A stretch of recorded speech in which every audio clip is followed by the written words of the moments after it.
Stuart Dybek is the author of 5 critically acclaimed books of fiction: Ecstatic Cahoots, Paper Lantern, I Sailed with Magellan, The Coast of Chicago, and Childhood and Other Neighborhoods. Both I Sailed with Magellan and The Coast of Chicago were New York Times notable books, and The Coast of Chicago was a one book, one Chicago selection. Stuart's also published 2 collections of poetry, Streets in Their Own Ink and Brass Knuckles. His fiction, poetry, and nonfiction have appeared in The New Yorker, Harper's, The Atlantic, Poetry, and many other magazines, and have been widely anthologized, including work in both Best American Short Stories and Best American Poetry. Stuart's received fellowships from the Academy of Arts and Letters, the National Endowment for the Arts, the Guggenheim Foundation, and was awarded a MacArthur Genius Grant a few years ago. Currently, he is distinguished writer in residence at Northwestern University. A decade ago, I had the pleasure of reviewing Stuart's novel, I Sailed with Magellan, for the Boston Globe. And in the way of introduction, I want to share a paragraph from that review which perhaps suggests one of the unique gifts of Stuart's work. In Stuart Dybek's story, Lunch at the Loyola Arms, Perry Katzek, the protagonist, lives in a small bare room in a rundown hotel. His girlfriend, who like Perry is also interested in literature, most admires the expansive form of the novel. She looks at Perry's bookshelf, which is full of thin volumes of poetry, and says, "You think that life is a great moments collection. Look at all those undernourished looking books of poetry." And Perry's response is, "I'm living my life like haiku, syllable by syllable." Here, Dybek, a gifted poet himself, seems to wonder if what divides poetry and fiction or other literary forms is more like a membrane than a hard line. The great moments that Stuart Dybek creates in his work are not snapshots. They explode and extend time rather than frame or limit it. In Greek terms, they are moments of kairos, the immeasurable fullness of time, rather than chronos, a measurable numeric point in time. Dybek's moments bridge past and present, dream and memory.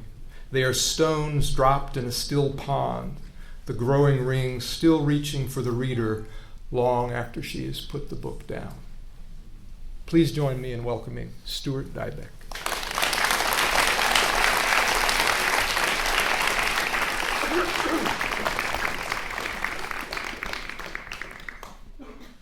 Can you imagine how terrible it would be to be standing up here if the final score was Cardinals 25 and Cubs zip? What a great night, God. I don't know, we don't get enough winners in baseball to know this, but it might be true that whenever you have a team like that, there's stories. But one of the things I love so much about, enjoyed so much about this year is that it's not just games, there's great stories with these guys. Thank you for coming. Tom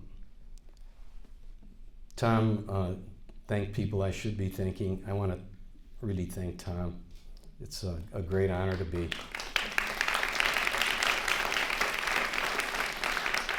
introduced by a writer that's spiritual and elegant.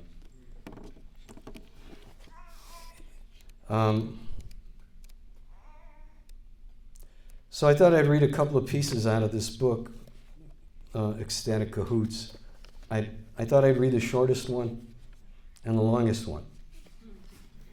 And the shortest one, the other reason for reading it, well, actually haiku was mentioned. Let me just start with the influence of haiku on fiction. I was sitting at a Japanese restaurant on Clark Street not all that long ago with my 2 grandkids, who are just little, and they had just come in with new stuffed animals. One of them was holding a panda. And he plays Suzuki violin, so I gave him a violin CD, and I gave the Juliet, the girl, a little notebook, and because she's interested in in reading and writing. And she said, what should I do with it? And I said, well, you need to write things down. And she said, like what? I said, well, we could write a poem. They said, well, like what? I said, well, we could write a haiku. We'll each write a line. And I really don't remember who wrote what line, but I know I didn't write either the second or the third, because I started us off. And my line was, and at that moment they brought us our tea, our bunch of tea. My line was, I stare into my tea.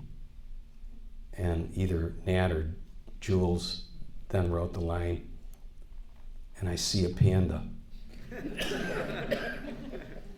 And then the remaining line was, maybe I'm a panda.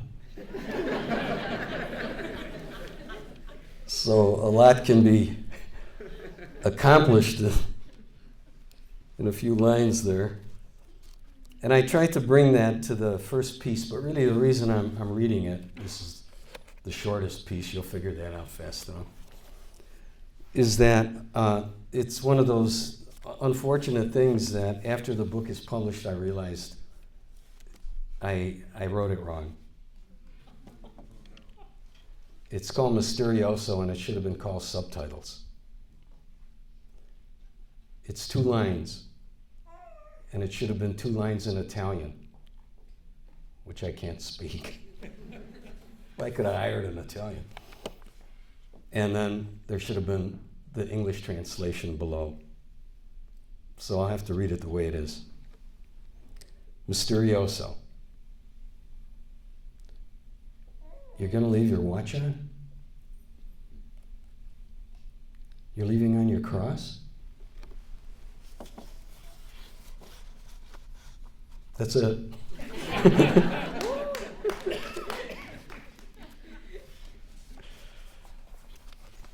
You could turn that into an exercise. The longest story in this book is called Cordoba. And I didn't attach an epigraph, but early in the story, the poet Garcia Lorca plays a small role getting things started. And in case you don't know Lorca, he was considered one of the premier poets of the 20th century, not just in Spain, but worldwide. And he was killed during the Spanish Civil War, partly for his politics, which wasn't much farther left than Obama. But he wrote a lot of beautiful pieces. He was fascinated by the gypsy culture in the flamenco culture in Spain, and he wrote from that perspective sometimes. And in the pieces, the gypsies are being kind of persecuted by the Guardias Civiles, which were fought on the side of the fascist troops in the Spanish Civil War. And the title of the story, Cordoba, comes from that. So rather than just reading an epigraph, the poem is so short, I'm going to just read you the translation of the Cordoba poem, which is actually called The Song of the Horseman by Garcia Lorca. And then I'll go right into the story. Cordoba, away and alone. Pitch black pony, huge moon, a sack of olives on my saddle. Though I know the roads I travel, I shall never reach Cordoba. Through the meadow, through the wind, pitch black pony, crimson moon, I am in sight of the doom that watches from the towers of Cordoba.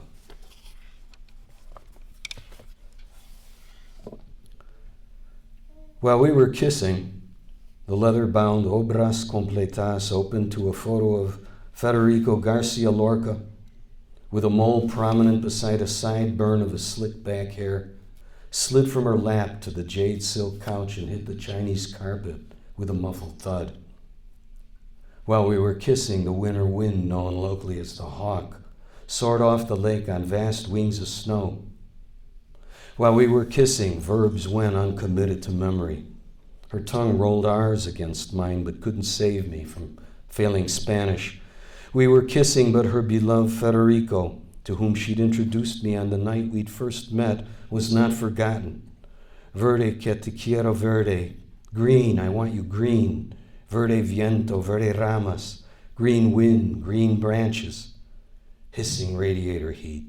Our breaths elemental, beyond translation, like the shrill of the hawk outside her sweated third-story windows. Cordoba, lejana y sola, she translated between kisses. Cordoba, far away and alone. With our heads full of poetry, the drunken, murderous Guardias Sevillas were all but knocking at the door. Although I know the roads, I will never reach Cordoba. Shaking off cold, her stepfather, Ray Ramirez, came home from his late shift as manager of the Hotel Lincoln. He didn't disturb us other than to announce from the front hall, "Hannah, tell David it's a blizzard out there. You better go while there's still buses." "It's a blizzard out there," Hannah told me. It was then we noticed the white roses in a green vase that her mother, who resembled Lana Turner and who didn't much like me, must have set there while we were kissing. We hadn't been aware of her bringing them in. Hannah and I looked at each other. She was still flushed. Our clothes were disheveled. We hadn't merely been kissing. She shrugged and buttoned her blouse. Verte desnude comprender la nace de la lluvia. To see you naked is to comprehend the desire of rain. I picked her volume of Lorca from the floor and set it beside the vase of flowers and slipped back into the loafers I'd removed to curl up on the jade couch. I better go. It's really snowing. God, listen to that wind. Do you have a hat, gloves? All you have is that jacket? I'll be fine. Please, take this scarf for me so I won't worry. It smells like you. It smells like Anías. At the door, we kissed goodbye as if I were leaving on a long journey. Are you sure you're going to be all right? Hannah followed me into the hallway. We stopped on each stair down to the second floor landing to kiss goodbye. She snuggled into my leather jacket. The light on the second floor landing was out. Good luck on your Spanish test. Phone me so I know you get home safe. I'll be awake thinking of you, she called down to me. Though I know the roads, I will never reach Cordoba. Just so you'll reach Rogers Park. I stepped from her doorway onto Buena. It pleased me, amazed me actually, that Hannah should live on the only street in Chicago, at least the only street I knew of with a Spanish name. Her apartment building was 3 doors from Marine Drive. That fall, when we first began seeing each other, I would take time to walk up Marine Drive on my way home. I discovered a viaduct tunnel unmarked by graffiti that led to a flagstone grotto surrounding a concrete drinking fountain with 4 spouts. Its icy water tasted faintly metallic, of rust or moonlight, and at night the burble of the fountain transformed the place into a Zen garden. Beyond the grotto and a park, the headlights of Lakeshore Drive festooned the autumn trees. For a moment I thought of going to hear the fountain purling under the snow, but the hawk raked my face and the frosted trees quavered. Green branches, green wind. I raised the collar of my jacket and wrapped her green chenille scarf around my throat. Even in the numbing wind, I could smell the perfume. By the time I slogged the 4 blocks to Broadway, it wasn't Lorca, but a line by Emily Dickinson that expressed the night. 0 at the bone. No matter which direction I turned, the swirling wind was in my face. My loafers felt packed with snow. Broadway was deserted. I cowered in the dark doorway of a dry cleaner's, peeking out now and again and stamping my feet. The snow-plastered bus stop sign hummed in the gust, but there wasn't a bus visible in either direction. A cab went by, and though I wasn't sure I could make the fare, I tried to flag it down. It didn't stop. The snow had drifted deep enough so that a cabbie wouldn't risk losing momentum. Finally, to warm up, I crossed the street to a corner bar called the Buena Chimes. Its blue neon sign looked so faint I doubted the place was open. If it was, I expected it to be empty, which I hoped would allow the bartender to take pity on me. I was 20 years old, a year shy of drinking age. The cramped, low-lit space was packed, or so it first appeared. Though only 3 men sat at the bar, they were so massive, they seemed to fill the room. Their conversation stopped when I came in. I'd heard the rumor that players for the Chicago Bears sometimes drank there, but hadn't believed it, probably because I'd heard it from Hannah's stepfather, Ray, who'd also once told me that as a cliff diver in Acapulco, he'd collided with a tiger shark, whose body now hung in the lobby of the Grand Mayan Hotel. With all of Rush Street waiting to toast them, why would the Bears drink at a dump like the Buena Chimes? I undid the green scarf I tied around my head, babushka style, and edged onto a stool by the door, at as respectful a distance as possible from their disrupted conversation. It wasn't far enough. "Sorry, kid, private party," the bartender said. "Any idea if the buses are running?" I asked. "We're closed." He seemed morose. So did the Bears at the bar, who sat in silence as if what they had to say was too confidential to be uttered in the presence of a stranger. The team was having a losing season.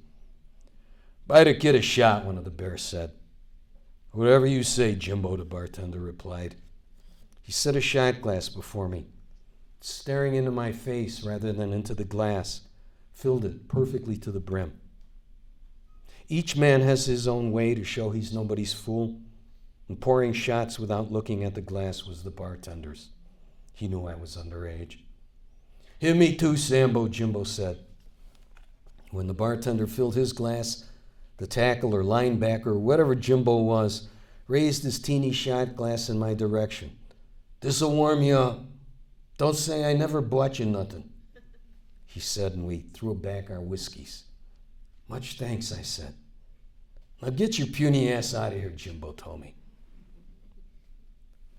Back outside, I hooded my head in the green scarf and watched a snowplow with whirling emergency lights scuff by and disappear up Broadway. Waiting was futile. I decided to walk to the L station on Wilson. Rather than wade the drifted sidewalks, I followed the ruts the snowplow left in the street. I trudged heads down, not bothering to check for traffic, until I heard a horn behind me. Headlights burrowed through the blizzard. The beams appeared to be shooting confetti. The car, a Lincoln maybe, sported an enormous toothy grill. Whatever its make, the style was what in my old neighborhood was called a pimpmobile. I stepped from the ruts to give it room to pass. It slowed to a stop. A steamed window slid down. "Need a ride, hombre?" I got in, my lips too frozen for more than a thanks. Rear wheel spun. I sat shivering, afraid I'd have to leave the blast of the heater in order to push that big-ass boat out of the snow. "You can do it, baby," the driver said, as if urging a burrow. I was tempted to caution giving it gas would only dig us in deeper, but knew to keep such opinions to myself. "Come on, baby." He ripped the floor, shifted into reverse, slammed it into drive, back to reverse, into drive. Go, you got it." And as if it was listening, the car rocked forward, grabbed, and kept rolling. "Thought for a second we were stuck," I said. "No way, my friend. And hey, you're here to push.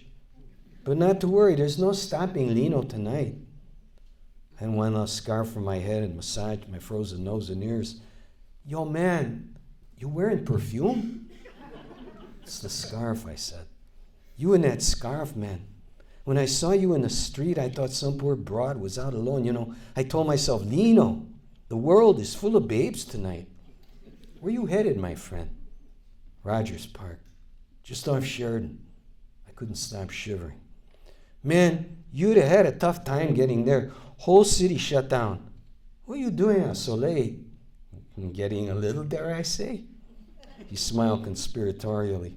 His upturned mustache attached to his prominent nose moved independently of his smile. "Drinking with the Bears," I said. "You mean like the football Bears?" "Yeah, Jimbo and the guys." "Over at the Buena Chimes, man? How'd you know?" "Everybody knows they drink there. You got the shakes, man. Lino got the cure. Pop the glove compartment." I pressed the button and the glove compartment flopped open. An initialed silver flask rested on a ratty-looking street map. Beneath the map, I could see the waffle gray handle of a small caliber gun. I closed the glove compartment, and we passed the flask between us in silence. "What are we drinking?" I asked. Had an oily licorice taste, with a kick of grain alcohol, not what I'd expected. "We're drinking to a night that's going to be a goddamn legend, hombre. The kind of night that changes your life." He took a swig for emphasis, then passed the flask to me. "To our lucky night. Hey, I'm spreading the luck around, right? Your luck, I picked you up. Mine, I got picked up." Huh? I wasn't sure I liked the sound of that. Held off on taking my swig. "Check this out." Fished into his shirt pocket and handed me a folded scrap of paper. Flicked on the overhead interior light. The paper unfolded into a lipsticked impression of a kiss. A phone number inscribed in what looked like eyebrow pencil, and the words, "Call me tonight." Tonight, underlined. You ever seen a woman so hot you didn't want to stare but couldn't take your eyes off her? I don't mean some bimbo in a singles bar. I'm in the seasons, and I see this almost blonde in a tight green dress. She's drinking with this guy and don't look happy.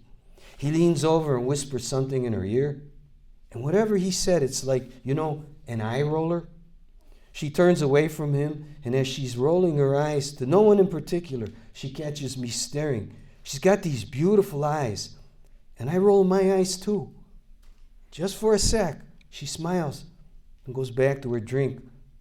Doesn't look at me again. 5 minutes later, she gets up to go to the ladies, and when she does, I see the green dress as a plunging back. Sexiest dress I ever seen. She walks right by my table, and on her way back, she drops a note. He reached for the flask, took a hit, flicked out the interior light. Blowing snow reflected opaque in the headlights. It was hard to see ahead. He flicked the headlights off too. Better without them. Ain't no oncoming traffic to worry about. We'd driven blocks past the L station on Wilson and the little Asia town on Argyle. Ignored all the traffic signals on Broadway to keep our momentum. Hadn't seen another car. We were approaching Sheridan Road.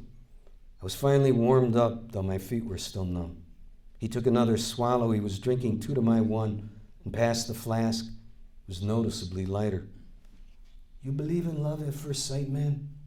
Romantic crap, right? An excuse some people need to get laid. I'm 34 years old. That's what I always thought. No, I don't know. Or more like, I do know. I know it's going to happen like it already happened. This snowstorm. Whole city shut down, like destiny, man. Destiny in a green dress. Verde que te quiero, verde, I said. Say what? Lines from a poem. My mind keeps going over how she rolled her eyes and suddenly we're staring at each other and boom! Across a crowded room. He rolled his droopy eyes to demonstrate. What's that old song? My pops used to sing it with an Italian accent. Summer innocenti the evening, you may see stranger. I'd wondered why he'd stopped to give me a ride. Out of kindness or because he'd mistaken me for a woman alone or to have someone along who could push in case we got stuck. I recalled a Chekhov story from my lit class called Grief, about a horse cab driver who on a freezing Moscow night tries to tell his story to every passenger he picks up, but rather than listen, each person tells him his own story instead.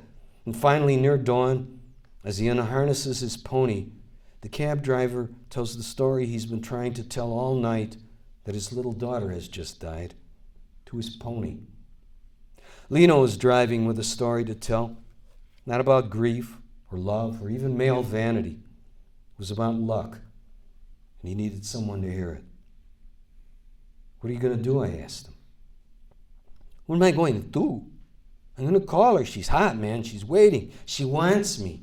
It's a sin if a woman wants you and you don't go. You ever had anything like this happen to you? What would you do? Probably worry about what to say for openers. You could recite a poem. I got the perfect line, man. I'm going to ask her, what did that guy whisper to make you roll your eyes. See, that's what I mean about destiny. I already know what to say. You know her answer? Man, that's the fun part. I know she'll answer, but not what. I know we'll kiss, but not how she kisses. I know she'll give me some tit right off, but not what kind of nipple she has. Some guys are tit man, I'm a nipple man.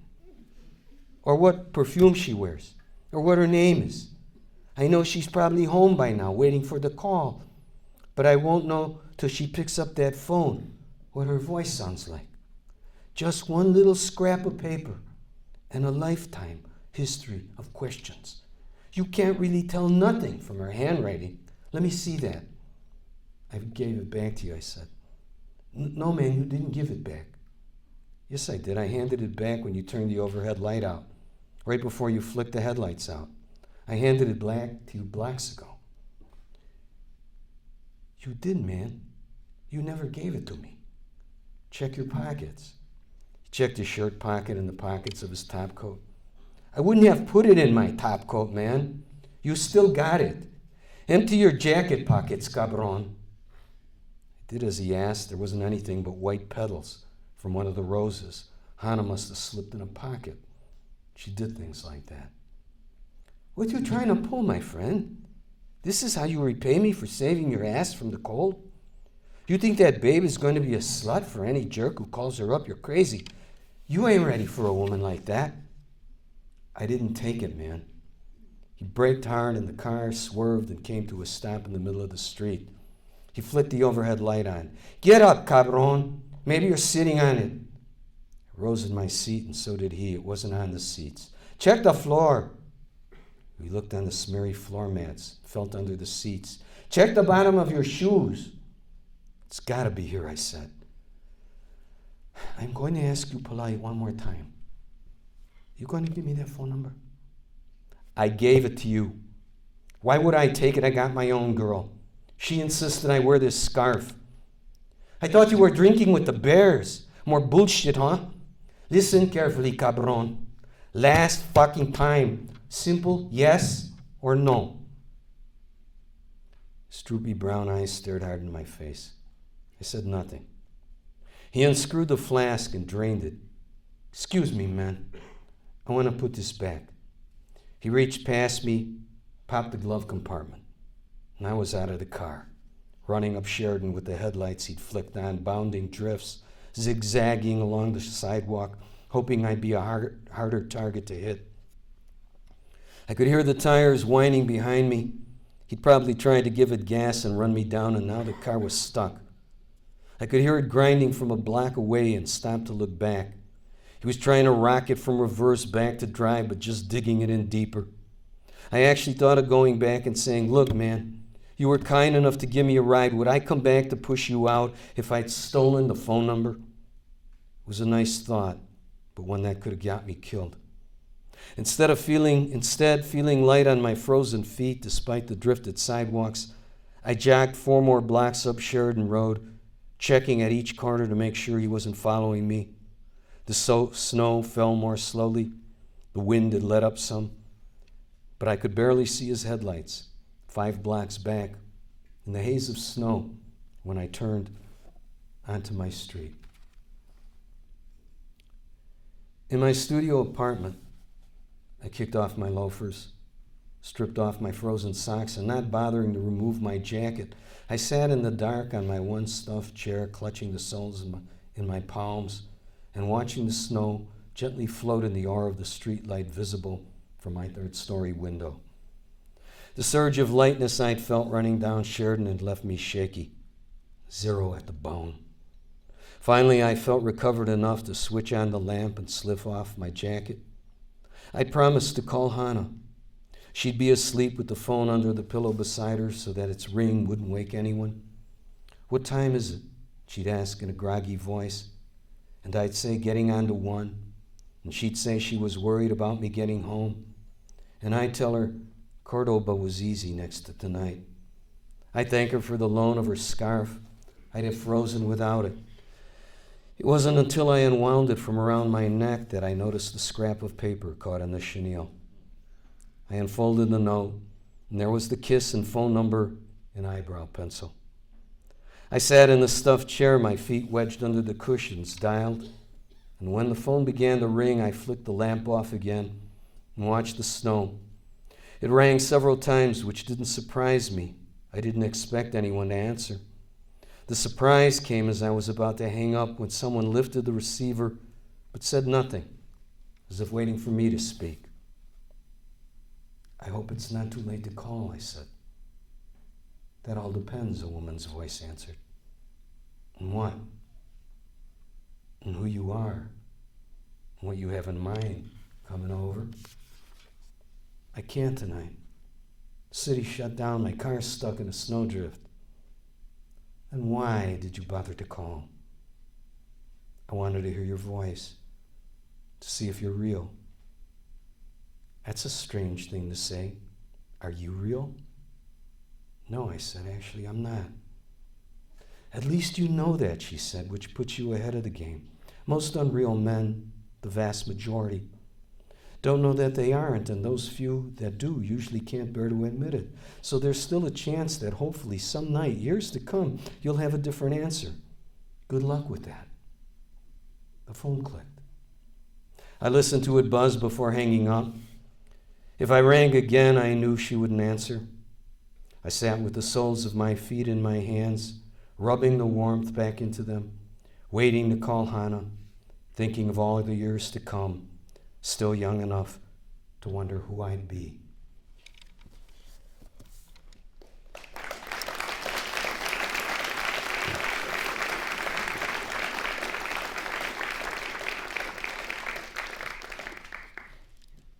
That was as easy a story as I ever had to write because it actually happened almost word for word.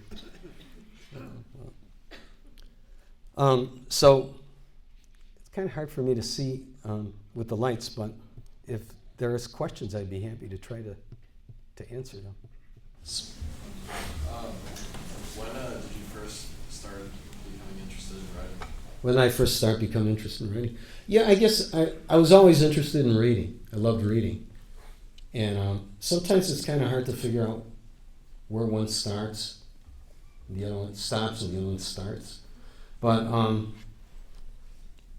I went to an all-boys school in which there was real kind of I think divide is far too tender a word between us and the faculty.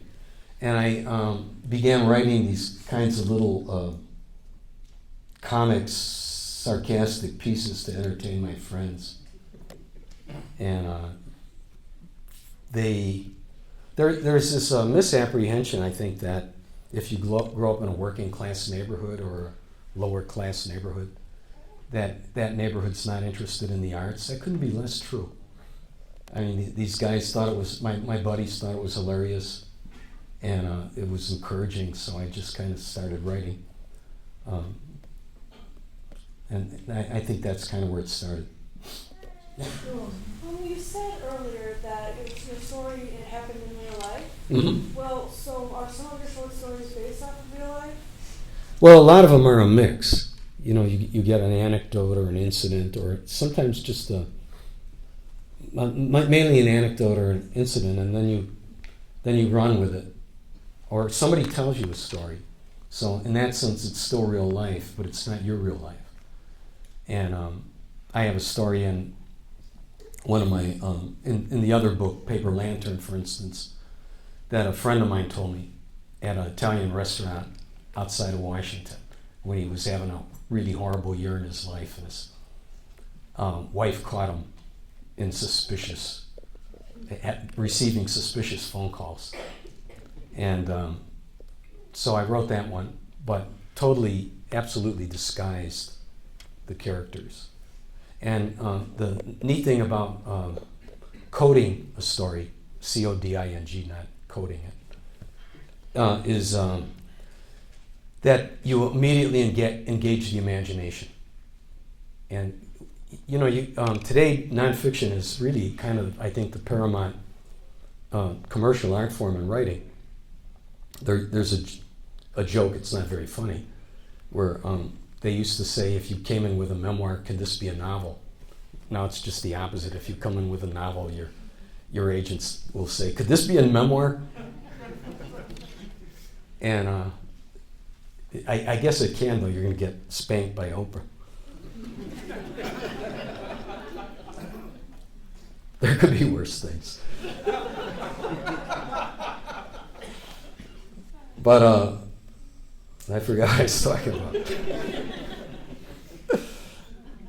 But I think it's in fiction you choose to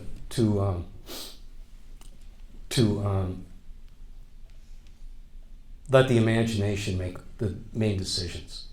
Your allegiance is always to imagination. So if you reach a point in the story where to tell what really happened is the truth, and to make something up is going to make it a better story, in fiction you owe it to the story, yourself, and the genre to make it up. In nonfiction, that's not the case. Mary Carr, for instance, writes wonderfully persuasively about why not to do that as a nonfiction writer. But the kind of the neat thing about living today is that because nonfiction has such a firmly rooted place in our culture, you really are, as a writer, and because nonfiction has come to use the tools of fiction writers, characterization, chronological narrative, scene-by-scene construction, it's really up to you, the nonfiction writer, or you, the fiction writer, to make a decision which one you're writing. Mm-hmm. Okay, so I know you do both poetry and fiction. And quick clarifying question first. Was your MFA in poetry or fiction writing? I did both. Oh, you did both? Okay. Yeah. So I see a lot of like your poetry, like some of your like poetic knaps or like, things you like your tools cross over into your fiction, but how do you decide where you want to draw, maybe not a line, but like where you want to hold back on like a tendency as a poet in your fiction or vice versa? Well, you know, you're always in service of the story. So if your excesses, I think your question is more about excess than it is about poetry or fiction. If your lyrical excesses, which I think is what your question is about, don't fit the story, then you're kind of obligated to get them out of there. Usually I think what writers do, though, is they write them in on early draft and then cut them later, because it's hard to make that deduction mentally when you're actually writing, and I think most first draft is so hard to write. You have to overcome so many demons. It's melodramatic, but fears, I think, is okay. That I think most writers feel it's better to just get it down on the page, and you can cut and mess around with it later so that it's more in proportion. But it's a really good question. Yeah, I mean, and then is the occasional writer who ignores that whole notion of things being in proportion, and sometimes if their gifts are right, that becomes part of their voice, that they are in fact excessive. And people can debate whether they're better or worse for it, but a lot of times it becomes the nature of the writer's voice. It's a dangerous strategy. But Saul Bellow is a case in point, and he was a wonderful lyrical writer. But it's not his lyrical stuff that was a danger for him. I'm just using one example. But Bellow had this habit of, he was not in the English department at University of Chicago. He was in the School of Social Thought, and he fashioned himself, with some good reason, he was a brilliant man, a thinker. And a lot of his stories, you arrive at a moment where a character has got some kind of a philosophical dilemma. And Hemingway might write, he came to a moment where he had a philosophical dilemma, and then he went to the bull ring. But Bellow would then give you 20 pages of his philosophical dilemma. So but that then came to kind of be a signature Bellow move. So. Yes. Are there any like specific neighborhoods in Chicago that really inspired you? Like, do you sometimes drive through a neighborhood and see just the story? Yeah, I don't drive through too much anymore, but it sounds like a gang thing to do. But you roll down your window and you start telling people, "Are you taking off your cross?" "Oh God, we just had another hit."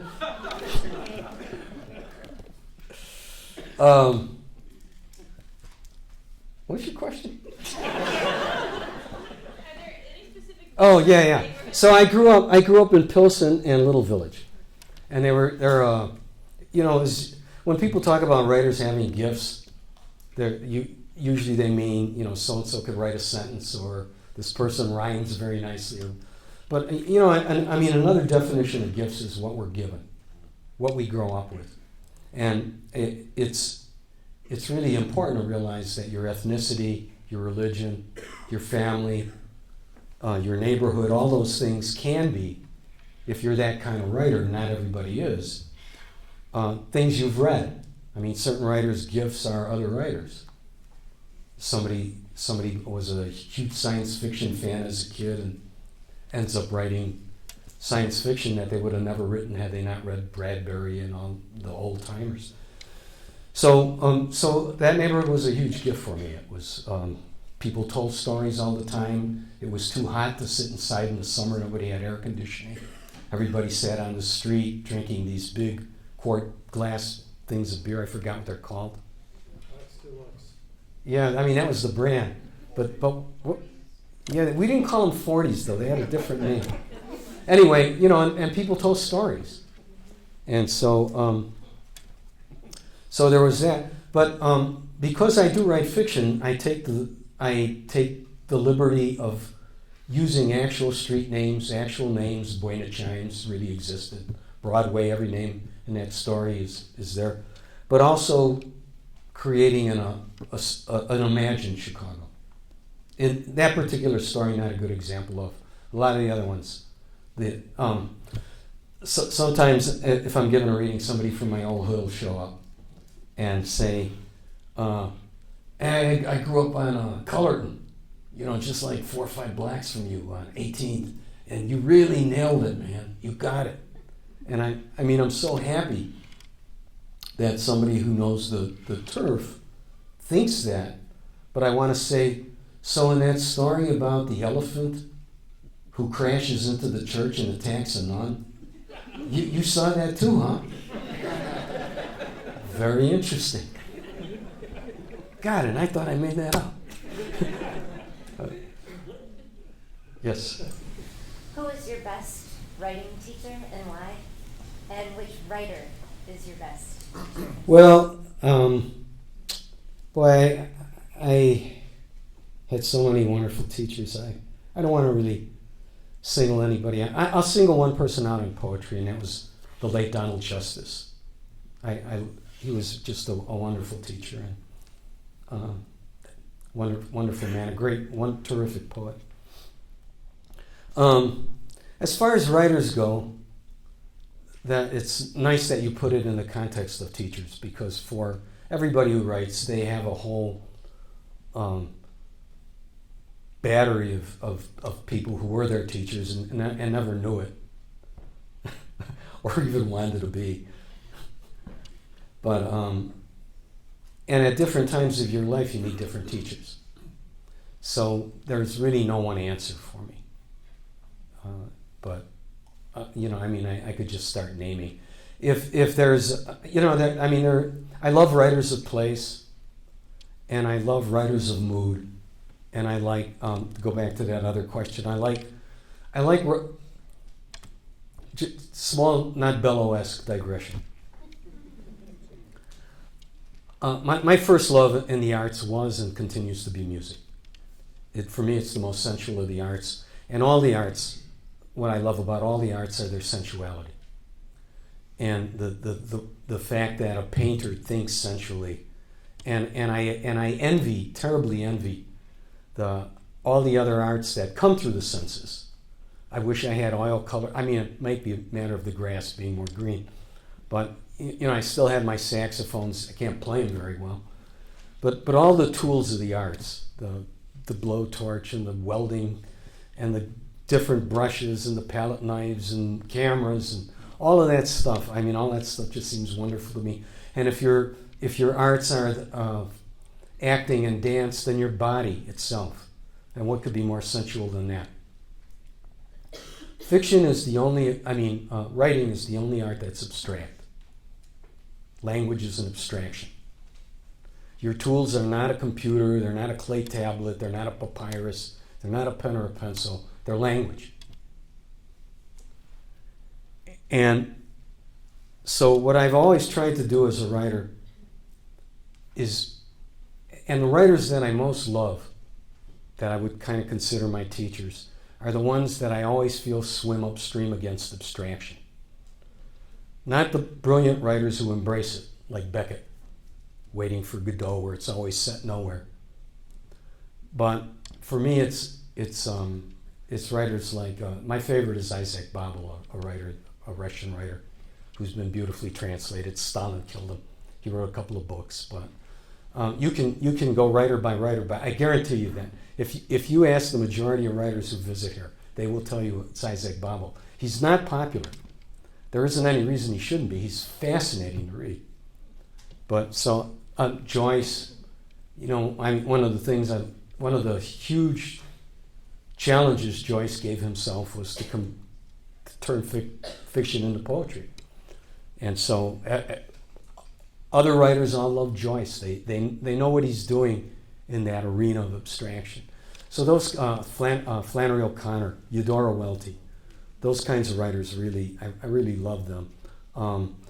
Nonfiction writers, I love the way Baldwin wrote. I mean, the way a man could turn not just words but an essay into the. And by the way, Tom does that. So there's that element in it. But part of it is how you're wired yourself, so you're going to be attracted to. One more maybe, or call it quits. Go celebrate the Cubs. Yes? Yeah.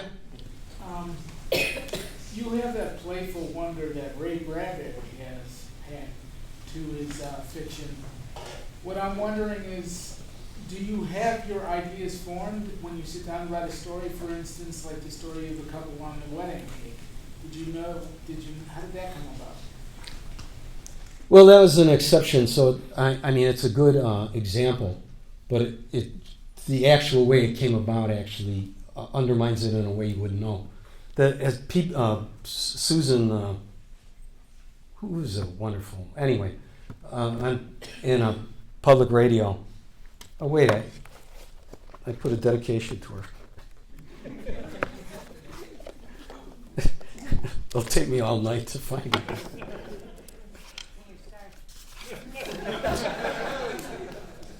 Susan Stamberg. Susan Stamberg started this little thing at NPR where they asked you to write 3-minute stories. And to make it a game, she asked 4 writers or 5, I don't remember, to write a story based on an image, and the image was a wedding cake in the middle of the road.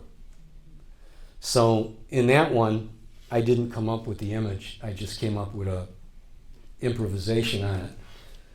However, it's absolutely accurate in the way a lot of my stories start, which is to, a lot of them start with an image. A can of pet milk on a table. And then to explore the image, one of my favorite movements in all writing is when an image opens into a story. And I also love it when a story closes into an image. And I've used them both. But it's such a beautiful way that language moves. And it seems like it moves that way irregardless of us. That is, that there's something alive in language that makes it move certain ways. And sometimes the writer just finds that and then he does it, but it's already there in the language. So I do that, and I've had the great pleasure the last 6 years or so to teach a class in that I've been so pleased with, and the writing has been so good. There's a young writer here today actually who took that class and was one of the best I'd had. But that way the class operated was you invented something. That was always a rocket. That was always an image. If you invent a vampire, it's an image. If you invent a rocket ship, it's an image. And then, in order to explore that image, the rocket's got to go somewhere. Something's got to happen after the vampire bites you, and so the lyrical becomes the narrative. And I just love that. If you read from that perspective, and there isn't any reason to do so, just a couple of times you'll see how often that happens in a writer's work. And almost invariably, the tip-off that it's going to happen is there will be a noun on top of the story. Rain, snow, sleet, ice, wind. And just think of all the stories you've read with a streetcar named Desire, with a noun on top of them.